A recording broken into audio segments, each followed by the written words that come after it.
Welcome to Allaire State Park Disc Golf Course. Starting off with hole 1, we have a 254-foot par 3. Off the tee, you need to throw a slightly uphill shot through this initial gap. Backhand or forehand should work, as long as you can also clear this second gap, where you will find a fallen tree and a retaining wall to your right. Most throws will land here. Very well thrown shots will be pushing this second hill as you approach the green for a birdie look. Hole 2 is a 311-foot par 3. The ravine off the tee is not the issue with this hole. The challenge is the tight right turn, which requires backhand turnover or pushing forward forehand to get you down this tunnel, pushing towards the green. There are quite a few guardian trees protecting the green. Get past them, and you'll have a tap-in birdie putt. Hole 3 is our first par 4 for the course. At 424 feet, it's definitely a scoreable hole. This hole shapes well for a backhand. As you push up this hill, you'll run into this wall of trees. The goal from your first shot is to get into position to be able to get through these trees and approach the green on your second shot. From there, it's just a wide open green. Hole 4 is a 328-foot par 3. There's also an alternate tee off to the left that was recently put in. Downhill the whole way, a forehand or backhand shot are possible for this hole. The green is definitely reachable should you make it through the gap of trees. Hole 5 is a 228-foot par 3. One of the simpler holes on the course, as long as you miss these few guardian trees. However, you do need to hit a tight backhand hyzer line, and you'll find yourself on the green with a shot at your birdie. Hole 6 is a 282-foot par 3. Although not out of bounds, keeping it to the left of the boardwalk makes for a much easier approach shot. This hole shapes very well for a pushing forehand. The elevated basket on this hole creates just a bit more of a challenge on the green. Hole 7 is about as straightforward as it gets. 219 feet, certainly reachable with a putt or a mid-range for most players. Miss either of the trees in the narrowest part of the fairway, and you've got yourself a tap-in birdie.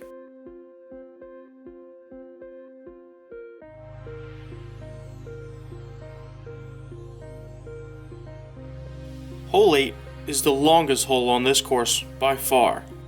Marked on the tee sign as a 423-foot par 4, it's recently been changed to a 671-foot par 5. Off the tee, you really have two options of a left or a right gap.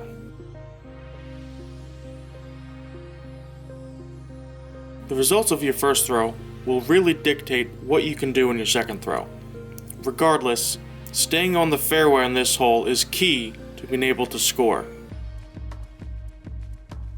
Off the fairway on both the left and the right make it very challenging to push forward. This hole is definitely scoreable, but also don't be surprised with a double or even a triple bogey.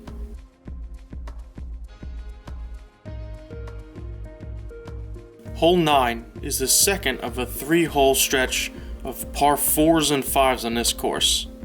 A 474-foot dogleg right. Your first shot really needs to get to this corner. Short of this, and your next shot is very pinched off. A very well thrown forehand can push past this corner and give you an easier approach on your second shot. Easier, but not easy by any means. With still 250 to 300 feet to go, no direct line towards the basket, and once you do get to the green, there's a road and an OB long wall you have to contend with. And to top it off, an elevated basket is the icing on the cake of this hole.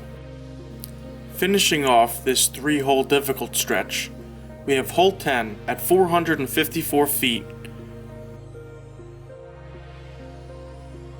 Off the tee, you need to miss this initial set of trees either to the left or to the right, landing you at the bottom of this hill.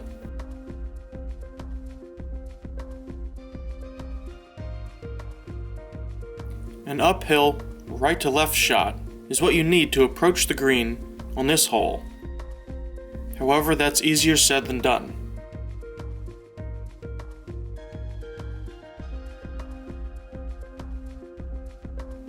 Although hole 11 is only a par 3 at 260 feet, the difficult stretch of this course never really seems to end. With a downhill fairway, a forehand or backhand will allow you to reach the green, but choosing the correct disc is the challenge with this hole.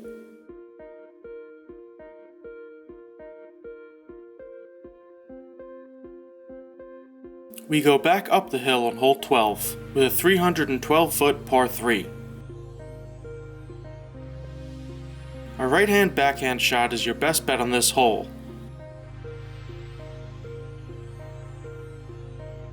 Your choice is to take the narrow line or the wide line. Either way, a clean shot will give you access to the green.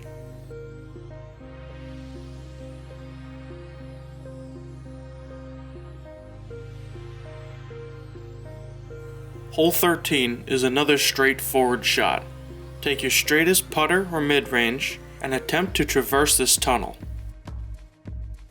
Add tree kicks to the left or to the right. Give this hole a potential for a high score. Hit a clean line, and the slight uphill at the end of this fairway provides a backstop, hopefully leaving you with a short putt for your birdie. Hole 14 is another par 3 at 262 feet.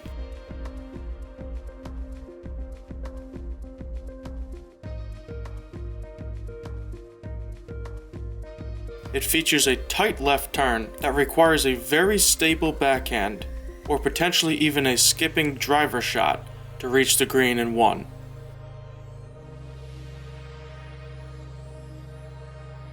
Hole 15 is 289 feet and a par 3. You have two distinct lines off the tee that you have to choose from: left forehand line or this right backhand line. Once these two lines merge again, you're left with a steep uphill green with a basket that is notorious for causing discs to roll back down this hill. Hole 16, a par 3 at 274 feet, certainly a reachable pin.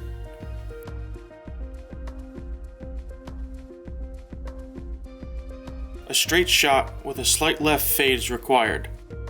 However, too much fade, you'll find yourself in the road at the bottom of this hill.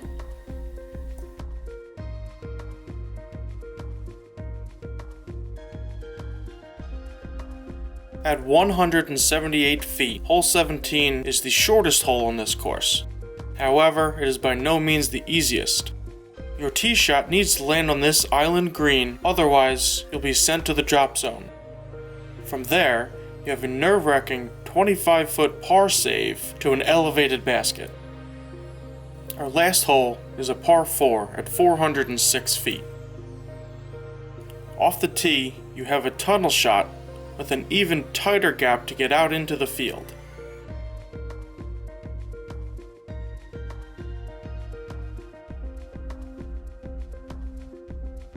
Once you make this left-hand turn, you have another 200 to 250 feet into the green.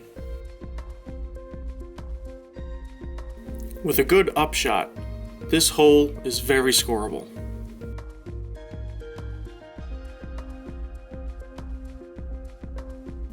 And there you have it, Allaire State Park Disc Golf Course. A fun challenge for all levels of disc golf player.